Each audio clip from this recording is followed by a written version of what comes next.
Before we dive in, I want to share something with you. If you've ever found yourself in the middle of a panic attack thinking, I don't know what to do, I don't know what to say to myself right now, I created a free guide called Panic Attacks: What to Say to Your Brain When You're Spiraling. Because in these moments, it's not about trying to force yourself to calm down or think positive. It's about having supportive words that actually meet your brain where it is so you can stop the spiral from escalating. Inside, I walk you through simple, grounded phrases you can say to yourself when your mind is telling you you're not safe, something is wrong, or you're losing all control. It's free and you can grab it in the show notes. I'm Shannon Ireland, your host of a Healthy Push podcast. I struggled with anxiety, panic disorder, and agoraphobia for 15 years. Everything used to be hard for me. Even just driving 5 minutes from my house used to feel impossible.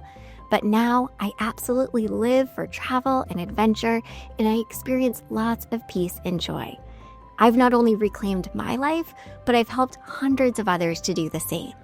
Here, we stop managing anxiety, and instead we create a healthy relationship with it. One where you say goodbye to the anxious thoughts, symptoms, panic attacks, and fears, and you actually live your life.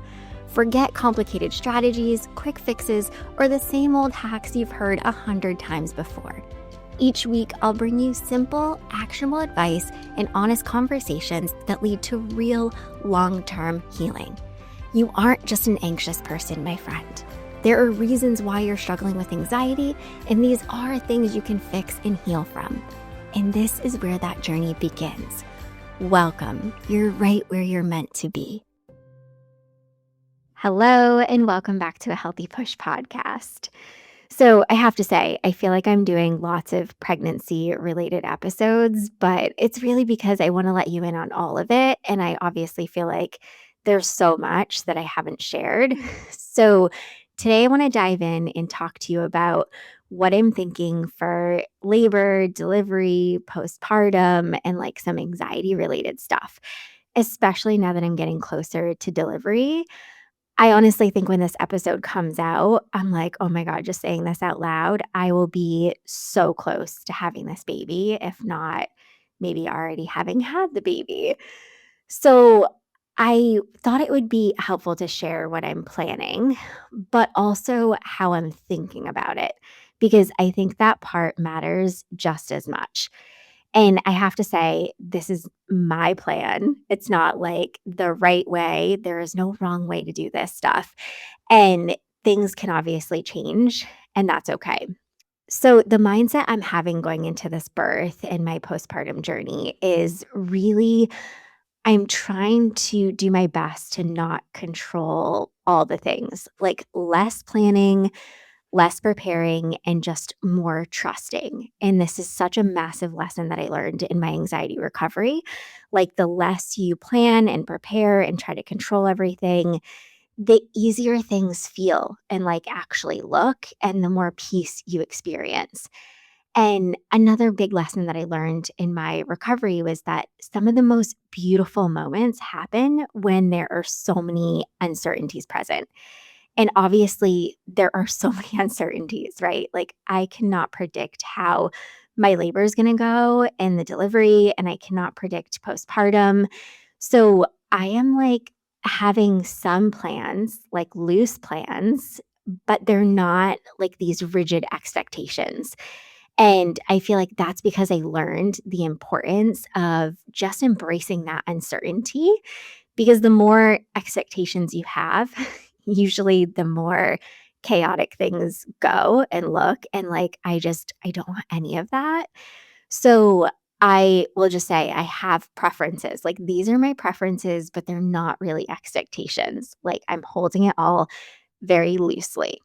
Okay, so the first, I feel like this is the biggest thing that people talk about, right, relating to delivery. I am planning to have another unmedicated natural birth again. I had an unmedicated natural birth with Amelia, and it went really well. Like, my labor delivery was smooth. Like, looking back, I'm like, for a first time pregnancy delivery, like, I am shocked like at how well it went. I think I went to the hospital pretty early because I was just like, "Oh my gosh, I'm so overwhelmed, like, what if this is it? What if I don't get there in time?" Like, all this stuff with, like, doing it for the first time, and I had so much time, right? But I think I went to the hospital, like, around 2, I wanna say, I could be entirely wrong, and then I had her around 10 p.m., and I think I pushed for maybe, like, an hour and a half, 2 hours? I don't know, my mom's gonna be like, "You got this all wrong." I clearly like, there's so much that you don't remember and block out, but I really feel like in general, like, everything went well. I didn't really have any complications, like, it went kinda how I was hoping it would. Obviously, aside from the pain being so intense, like, I have such a high pain tolerance, but I remember, like, it was definitely really painful, and thank God I don't remember just how painful because I don't think that I would be deciding to do this again if I really remembered, but I'm choosing to go this route, the unmedicated natural route, because I honestly don't like not being in my body and feeling what's happening in the moment. And I feel like this is one of those big moments, right, where you have to, like, be in tune with your body, feel what's happening to be able to know and trust, like, the process. It just honestly feels like this is what's natural for me and the right decision. And I think from having Amelia and going through that experience, there's even things this time that I'm thinking I'll wanna try and do differently, like, relating to doing it naturally. I had Amelia lying on my back, like, because that's just I feel like the standard of what people do, but I think it would have been helpful to try some different positions, maybe like a squatting position, like, kinda standing. So I'm excited because I think this is a time where I have so much more trust in myself and obviously more confidence having been through it once. I can like play around a little bit and sort of just see how it goes. And with all of this, it's like, who knows? I could change my mind. I really don't think that I will change my mind on this, but I could.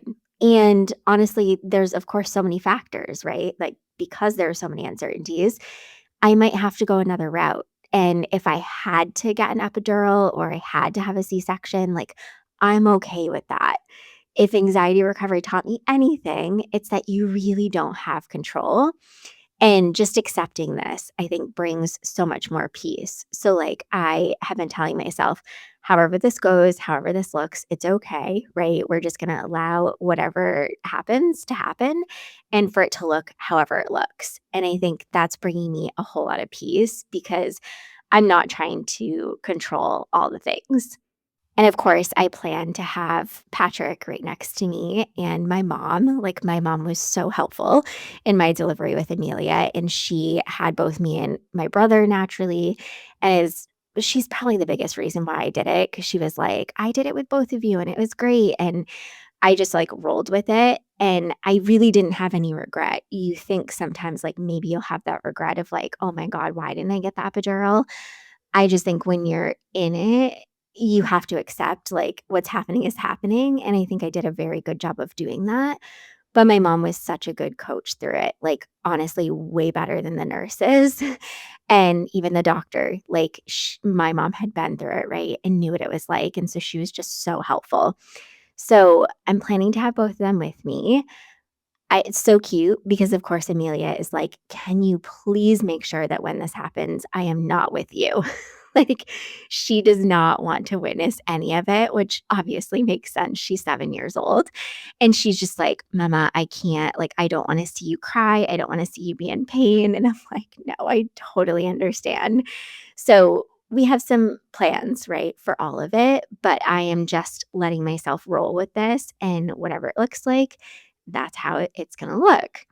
And as for all the things, like, going into the delivery and birth, like, I have not even thought about what I'm taking with me, like, I haven't packed a bag yet. I definitely should do that. But the minimalist in me is just like, I now know, especially having been through it once, like what you actually need. And so I'm not over planning in that area either. It's so funny because, of course, my social media algorithm is like full of becoming a mom and labor and delivery and like what you need. And I just look at some of these posts and it's so funny because I laugh to myself and I'm like, none of this is necessary. Like, there is absolutely no way I would be packing all of this stuff, nor do you need all this stuff. So, like I said, the minimalist in me is like, Shannon, we don't need to overplan for any of that. We're going to just bring the essentials and what we know that we'll need. And like that aspect is like simple. I'm not overcomplicating anything. Okay, let's shift and talk about postpartum because I feel like this is probably the biggest aspect that I've been thinking about. And I'm sure I'm forgetting some stuff relating to labor and delivery. Like, I am so like living in the moment day by day. And I'm sure there's stuff that I'm not even thinking about and stuff that I'm not sharing here. It's totally not intentional. My brain is just like, we cannot live in the future in any way, shape, or form. But yeah, let's talk about postpartum. So, postpartum, this round feels like I get like a do over. My postpartum journey with Amelia was really hard. And I think it was so hard just for the fact that it was new. It was brand new, right? Like it was the first time I was doing it, first time I was becoming a mom. I had no idea what to expect. Like I remember and think back to when I had Amelia, I didn't, like, take any classes. I didn't really, like, look anything up. I remember my best friend gave me a book, and I, like, glanced through it, but I didn't really, like, read the book, and I honestly didn't do that much, like, research into what postpartum would look like, and so I just feel like there was so much unknown and so much being thrown at me at once, and I was just so overwhelmed. Like, I was so incredibly stressed about everything. Like, I was afraid she wasn't getting good sleep, getting enough sleep. Like, I breastfed with her. I was afraid she wasn't getting enough milk. Like, I was afraid that she would get sick. I was afraid that I was just doing things wrong. Like, anything and everything that you can imagine, I was stressed about. And looking back, like I say, I didn't really experience much anxiety, and I think I said that in the sense of, like, it wasn't disordered anxiety. It wasn't the anxiety that I had known of, like, I'm having panic attacks and I'm so overwhelmed and I'm having all these, like, what if thoughts. It wasn't like that, but looking back, I can definitely see there was anxiety, like, lots of anxiety, and I think a lot of it totally natural, makes sense anxiety. Like, I always tell my students, there's a difference, right, between disordered anxiety and, like, very natural anxiety, and when you're going through really big life stuff and, like, stuff that changes your entire life, these things are gonna bring about anxiety, and they're gonna have an effect. So, yeah, I look back and I'm like, "Oh my god, there was so much anxiety." And so this time I am just gonna do my best to like put the trust in myself. Like I am gonna do my best to not overanalyze and go to Google and go down all the social media rabbit holes. And I'm just gonna trust that like I know what to do. I know obviously how to take care of a baby. I know what I need. I know what the baby needs. Like this is a part that I'm so excited about in relation to my this entire journey because it is like a second chance. And I think not doing some of the things that I did before and like intentionally trying to pull back and just be more present and trusting of myself is going to help this experience to be so much more peaceful. Like I'm actually going to be able to enjoy it more. Not to say, obviously, I'm not delusional. Like, having a baby is so incredibly overwhelming. Like, I know I'm gonna be sleep deprived. I know my brain is gonna be foggy. Like, I know all of that stuff too. But at least this time, I know I'm gonna do my best not to add to all of that. Because it's like with Amelia, I was so sleep deprived, foggy, all the things. But I was adding so much stress to the mix by like analyzing and just researching and looking up all this stuff and not trusting myself. So, yeah, this time I'm doing my best to rein myself in. Also, I am planning on breastfeeding again. I breastfed with Amelia for I think like 13 or 14 months. And although honestly, this was one of the hardest aspects of postpartum, it was also such an amazing experience. I'm gonna blame pregnancy. I'm getting emotional even saying it out loud. It's so crazy, like hormones. But this time, I'm hoping it does look a little bit differently. So with Amelia, I was still working in a very corporate job. I had to pump, like, initially, I think 3 times a day, and then I could go down to 2 times a day, but it was so hard. Like, I remember waking up in the morning before work, having to feed her, having to get all my pump stuff ready, take it with me, pump while at work, like, I mean, it was already stressful enough, right, going back to work, having to drop my baby off at daycare, like, being separated from her, and then having to pump while at work, and I remember it was just such an overwhelming experience. So, this time, I'm hoping that I have to pump a lot less. Like, I'm hoping that I can just be with him more and feed him more, and although there's a lot of stress surrounding this because things look differently, right? Like, now I don't work in a corporate job, I don't work a 9 to 5. I own my own business, and although it is more flexible, like, there's also so much pressure and stress because it's me, and, like, if I'm not working in my business, I'm not really making money. So, there are so many layers to this, but I don't wanna go to all those places right now.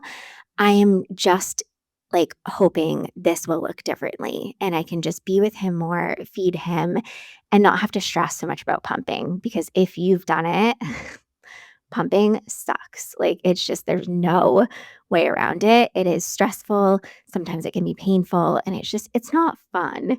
So, yeah, I'm planning on breastfeeding, and we'll see how it goes. I really hope that this is better experience than what I had before, but we'll see. I'm not having that tight grip on control on this one either because can't really control it. Okay, also this time postpartum, I am really so much more mindful of how important it is for me to, like, still live my life. I think when I had Amelia, I was so in it, and I had so much fear, and, like, I stayed home a lot. I didn't do a lot. Like, I still left the house. I remember, like, going to the store and, like, going on some walks and bringing her places, but I there was definitely a lot of restriction too. I was like, "Oh, it's just gonna be so hard and overwhelming," and I remember, like, saying no to a lot or saying no to people coming to visit.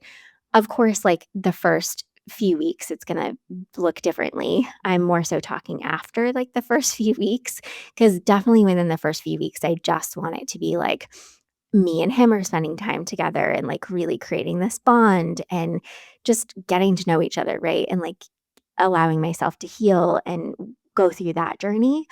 But after, like, the first few weeks or however long, I really want to allow myself to do the things that are important to me, like, to still go on walks and run errands and, like, do the things that I enjoy doing, go on adventures. Like, obviously, I'm not talking these massive adventures or, like, activities because 'cause I'm gonna be still healing, but I still wanna allow myself to do stuff, right? And to go on trips. So, I've actually already planned 2 separate weeks, spending time at the lake in Maine in the summer. There's truly nothing like it. Like, if you ever get a chance to visit, I always recommend either in the summer and, like, make sure that you're close to a lake or the ocean if you love the ocean, and the fall. Like, there is nothing like fall in Maine. But anyway, this time I really plan on, like, just allowing myself to live more and not be so caught up in, like, I can't go here, I can't do that, like, he has to nap or I have to feed him. Like, I just want more of the allowance of, like, he can take a nap sometimes if I'm out, like, I can feed him wherever I am, like, not having all of that restriction, I think is gonna be so amazing. And kind of relating to this, like, in general, I just plan on taking so much better care of myself this time. Like, I remember with Amelia, I was not really honest about how hard things were. I did not ask for help. Like, this is kind of a big part of me and, like, what I really consciously have to work on every day is, like, not being so hyper independent. And I remember with Amelia, I just didn't ask for help and I so badly needed it. And I remember feeling sometimes like I was absolutely drowning, but that part of my brain that has always been like, "You can do it, just power through, like, it's not a big deal." Ugh, it just overrode, like, the logical side of my brain. So this time, I'm going to be so much better for asking for help and just vocalizing like when I'm not okay or when I'm really overwhelmed or just when I need more of that connection and allowing myself to get more connection. Because I think, obviously, I tell my students this all the time like, we heal in connection. And I think connection is a massive part of what helps you to heal from birth, from all the changes that are going on just from like going through this massive journey. So I'm going to take better care of myself, most definitely, and like ask for freaking help. And this is stuff that I'm already working on now because I know like my brain needs more of this, like more of the practice before I actually get there. Right. And I'm in this position where I'm like, oh no, I need help. Okay. Another thing, and is a really big thing that I honestly haven't given much thought to, which I probably need to. I have not really thought about or planned out like care for Colin once he's here, like beyond the first 3 to 4 months. I am planning and really hoping that I can just spend the first 3 to 4 months, like, with him and being present and, like, developing that bond and really just getting myself healed and in a good place. Not to say I'm not gonna be working because I know myself and I will definitely throw myself into some things in a healthy way in those 3 to 4 months, but I definitely need to figure out what I'm gonna do beyond this. Like, with Amelia, I did daycare and I hated it. Like, ugh, I feel for any working parent, working moms, it's so incredibly freaking hard to have a baby and then drop your baby off at daycare and just be like, bye. And you don't spend this precious time with them. You're still healing, they're still developing. Like, it's insanity. I look back and I'm like, I can't even believe that I did that. And I remember I always carried this feeling of it being so just ick. Like, I hated it, and I remember people like, I went back to work, and some woman would say, "I, like, loved that moment when I got to drop my kid off and be free of them," and I'm like, "Oh my god, I don't" like, everyone's different, right? But for me, I was just like, "This feels awful." So, I really don't wanna have to do daycare or anything like that for at least the first year of Colin's life, and who knows, like, this is a massive hope and, like, thing that I really want to happen, but I don't know if it's feasible, right? Like, financially, there are so many pieces to this. What I'm thinking is to maybe have a nanny for, like, a few hours a week and just see how that goes. I think if I could have somebody here at the house, like, helping while I get in a few hours of work a week would be incredibly helpful, but I don't know if that's something that I can, like, really afford. All of this stuff is so expensive, like, daycare is so expensive, but finding somebody to come to your house, like, nannying, that's insane. So, as much as I would love to go this route, I don't know if I'm gonna be able to do that, but that's kind of what I'm thinking and hoping for because I know myself. I am super, like, productive, a goer, a doer. Like, if you give me even 5 to 10 hours a week, like, I can get a lot done. So I don't know, we'll see, but I have to say this, my business is very much gonna continue to run, like, through my delivery, through my postpartum. I'll be active here on my podcast, like, I've recorded a bunch of episodes, like, I'm not gonna let this drop. This podcast means so much to me, like, it's been around for, 4 years now, like, and I've never missed a Monday, like, I've always put an episode up. So, this is gonna continue, my YouTube channel is gonna continue. I'll be showing up in my newsletter, probably not as often as I want to, but I'm really gonna try. Also, social media, same thing. Like, you'll probably see me less on social, but I'm really gonna do my best to still show up. And everything that I run, like my mini courses, those are still gonna be available. My coaching community is still gonna be running. And that's not something I plan on, like, pausing. I'm still gonna be active in that community. There's instead of me teaching live, there may be some recorded teachings, which will be just as helpful, and I'm gonna be active in there. So, like, all the things are still gonna be up and going. And I'll be running another round of Panicked Peace in probably late September or early October. And I know you might be thinking, oh my God, Shannon, like give yourself a break. But for me, this is a big part of how I stay healthy. Like, I love the work that I do. I love helping people. I love being connected. Like, I think if I let go of all the things, it wouldn't be healthy for me. It wouldn't be good. So, I'm definitely going to work to have like a balance with all of it. But all of this stuff is going to continue to run. Like, I am not going anywhere. And I'm going to do my absolute best to keep you all updated as I go through every part of this massive journey.